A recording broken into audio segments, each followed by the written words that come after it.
We're back with another installment of Rankings Week here on the channel that actually started last video. Basically, 2 times per year, once midway through the season and once in the off season, I released my rankings for the top 10 players at every position in the NBA.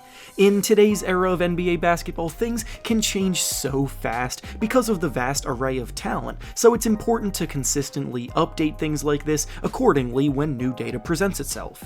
Things got started last time with the point guards, so in this video, we are moving on to the top 10 shooting guards, along with a few honorable mentions that just missed the cut. The shooting guard spot has a good mix of established stars and rising newcomers, making it a pretty interesting group. Before we start though, it turns out about 71% of you watching right now aren't even subscribed to the channel, so if you enjoy the content, please consider hitting the subscribe button, as not only does it help out a ton, but I would also very much appreciate it. Now with that being said, let's begin. We'll start off with the honorable mentions that just missed the cut, and the players that fall into this category are Tyrese Maxey, Klay Thompson, Jordan Poole, and Tyler Hero. Both of the Warriors shooting guards just missed the cut, but together they give their team non-stop scoring from the position at any point in the game, as they both have actually been averaging about 21 points per game, with Klay starting to heat up again from deep, and Poole threatening more as a creator off the dribble. Maxey has also continued to emerge as one of the best at the position, and is also scoring about 21 points per game this year on pretty impressive efficiency. Then Tyler Hero is the reigning 6th Man of the Year winner, who is now starting for the Heat, and like the others discussed, scores over 20 points per game, giving his team an injection of offense. Now, to kick things off at number 10 on this list, we have DeJounte Murray of the Atlanta Hawks. Murray has admittedly spent most of his career as a point guard, but this season he's been adjusting to a different role in Atlanta, playing alongside Trae Young. I have to acknowledge that the adjustment hasn't been the smoothest thing in the world for either guard in the Hawks backcourt, but it also doesn't by any means negate the fact that Murray has still been productive, all things considered, on both ends of the floor. He's scoring about 21 points and dishing out about 6 assists, so he is still utilizing his playmaking talent, just not as much in a more off-ball role. But as a scorer, he's actually been better than he's ever been throughout his career, shooting the ball much better overall, while scoring a career high too. Up next at number 9, we have CJ McCollum of the New Orleans Pelicans. CJ was moved from Portland to New Orleans last season, and going to a new team breathed a lot of life back into his career. He has the ball in his hands a lot more now. He's putting up about 21 points per game, which, now that I say it out loud, I'm realizing how funny it is how a lot of these guards are scoring the exact same amount. He's still knocking down a high volume of threes efficiently, and he's dishing out a career-high 6 assists per game.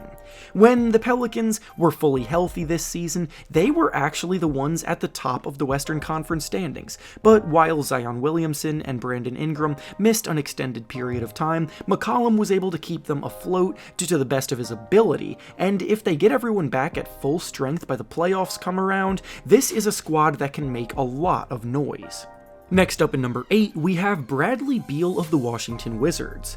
Beal is easily one of the most frustrating players in the league because he's demonstrated in the past that he has the talent to do so much more, and he should be ranked much higher on this list, but he just doesn't assert himself as much as he probably should. Beal is someone who has averaged over 30 points per game twice in his career, and is now putting up only 22 per game this season, albeit efficiently making 51% of his shots. The Wizards are pretty much the definition of mediocrity at the moment, and Beal locked himself in for the foreseeable future, signing a huge contract with them this summer, so it doesn't really seem like much will change there anytime soon. Next up at number 7, we have Zach Lavine of the Chicago Bulls. Lavine's career trajectory was headed consistently upward for years, but at the end of last season he suffered a knee injury that he was playing through, and ever since he started dealing with that, his production noticeably has taken a slight dip. For a player who at his best was an explosive athlete that could attack the basket hard and threaten defenses with his pull-up jumper, he found himself settling for less efficient shots more often when he lost a bit of his burst. He has started to look more like his old self in recent weeks though, so there's obviously reason still to be optimistic about him moving forward. He's averaging about 24 points per game, shooting the ball slightly above average efficiency-wise, but the Bulls, as a whole, haven't been able to recreate the magic that got them a playoff spot last year. Next up at number 6, we have Desmond Bane of the Memphis Grizzlies. Bane has probably seen the biggest rise on this list since the last edition because his combination of production and two-way contribution for a top 3 team in the league record-wise gives him a worthy boost. Bane is scoring about 22 points per game this year, he makes 46% of his shots, and most importantly, he is a lights-out shooter, making 42% of his threes on a pretty sizable volume of attempts, while also contributing to the Grizzlies' top 2 ranked defense. Ja Morant gets a lot of the attention in Memphis, and rightfully so, but Bane has been a fantastic number 2 option alongside him. Up next at number 5, we have Anthony Edwards of the Minnesota Timberwolves. The former number 1 overall pick in the draft has been having the best year of his young career this season, and he continues to gradually improve over time. Not only does he make the game incredibly entertaining with his highlight dunks and tough shot making, but he's also playing smarter and producing more efficiently this year. He's putting up about 25 points per game, making 47% of his shots and 38% of his threes, and in spite of the fact that the Timberwolves have been generally disappointing as a squad this year, he has been one of the few consistently good things throughout. Next up at number 4, we have Paul George of the Los Angeles Clippers. Paul George has been in the league for quite some time now, and he's been one of the best players at the position for a majority of it. This season specifically, he's doing a lot of what he typically does as a volume scorer who can catch fire in any given moment, while also playing strong perimeter defense, but the consistency at which he performs at the highest level isn't quite there compared to the names that rank ahead of him on this list. It also doesn't help that his Clippers squad have been as mediocre as it gets so far this season, but a lot can change between now and the end of the year. Up next at number 3, we have Jaylen Brown of the Boston Celtics. The Celtics have been sitting above the rest of the Eastern Conference pretty much from the get-go after making the finals last year, and Brown has been as good of a number 2 option as it gets this season. He's another strong two-way player that has been scoring about 27 points per game, making 49% of his shots, and his ability to take over a game offensively makes the life of Jason Tatum much easier while making the lives of opposing defenders much harder. The Celtics legitimately have 2 stud wing players that teams have to try to slow down, which is no easy task, and they're once again the favorites to go all the way for a reason.